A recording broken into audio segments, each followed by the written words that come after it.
దానివల్ల ఏమవుతుందనంటే ఫస్ట్ మీ మైండ్ అనేది డిస్ట్రాక్ట్ అయిపోతుంది స్టడీస్ నుండి. ఎప్పుడు మన చేతుల్లో మొబైల్స్ ఉండాలి, అది ఒక హ్యాబిట్ అయిపోతుంది. మీకు పుస్తకాలు పట్టాలంటే మళ్ళీ బోర్ కొడుతుంది. సో ఇట్లాంటివి మీరు ఆ మంచిలో చెడు, ఆ చెడు ఎంతవరకు ఉన్నది, చెడును మనం ఎట్లా వదలాలి, దాని ట్రాప్లో ఎట్లా పడవద్దు అనేది ఎవరో చెప్తే కానీ మీకు అర్థం కావాలి అని లేదు, మీరు మీకే అర్థం కావాలి. ఇప్పుడు మీరు చాలా 9th క్లాస్లో అమ్మాయి లాస్ట్ 9th క్లాస్ అండ్ సాంఘిక 8th 9th, సో మీకు ఆ మెచ్యూరిటీ వచ్చి ఉంటుంది. సో మొబైల్స్ని మనం ఎంతవరకు యూజ్ చేయాలో అంతే యూజ్ చేయాలి. మిగతా నాలెడ్జ్ అంతా మనం పుస్తకాల నుండే గెయిన్ చేయడానికి ట్రై చేయాలి.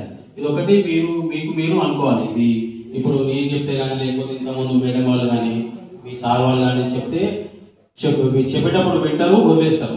అది మనమే దాన్ని అర్థం చేసుకోవాలి. ఒకవేళ మొబైల్ మీద డిపెండ్ అయితే మనకు సైకలాజికల్గా చాలా అంటే చాలా ప్రాబ్లమ్స్ వస్తాయి. ఒక్కసారి సైకలాజికల్ ప్రాబ్లమ్స్ వచ్చినాయి అంటే మళ్ళీ డిఅడిక్షన్ సెంటర్స్కి దాని చుట్టూ దీని చుట్టూ తిరగాల్సి ఉంటుంది. అదొకటి.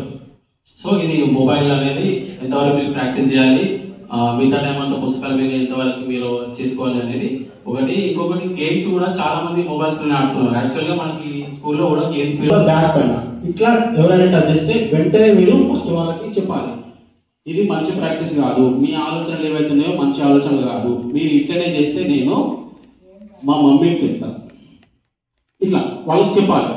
తర్వాత మళ్ళీ అదే రిపీట్ అయింది అనుకోండి, మమ్మీకి చెప్పాలి. దాని తర్వాత అదేవిధంగా మనకి ఇక్కడ ఇచ్చిన హెల్ప్ లైన్ నెంబర్స్ కూడా కాల్ చేయాలి. ఇంకా వీలైతే ఇంకా ఫర్దర్గా కూడా మీరు చెప్పడానికి అంత డేటెస్ మీకు రావాలి. దీని ముఖ్య ఉద్దేశం ఏంటంటే మీరు చెప్పగలగాలి. అదే ముఖ్య ఉద్దేశం. స్నేహిత ఫేస్ 2 తర్వాత ఇంకా కంటిన్యూ అవుతుంది. సో మీరు ధైర్యంగా ముందుకు వచ్చి చెప్పే ఎబిలిటీ మీకు రావాలనేది ఈ ప్రోగ్రామ్ యొక్క ముఖ్య ఉద్దేశం. సో ఓకే, ఛాన్స్ ఇచ్చిన ఈ వేదిక మీద పెద్దలందరికీ థ్యాంక్ యూ.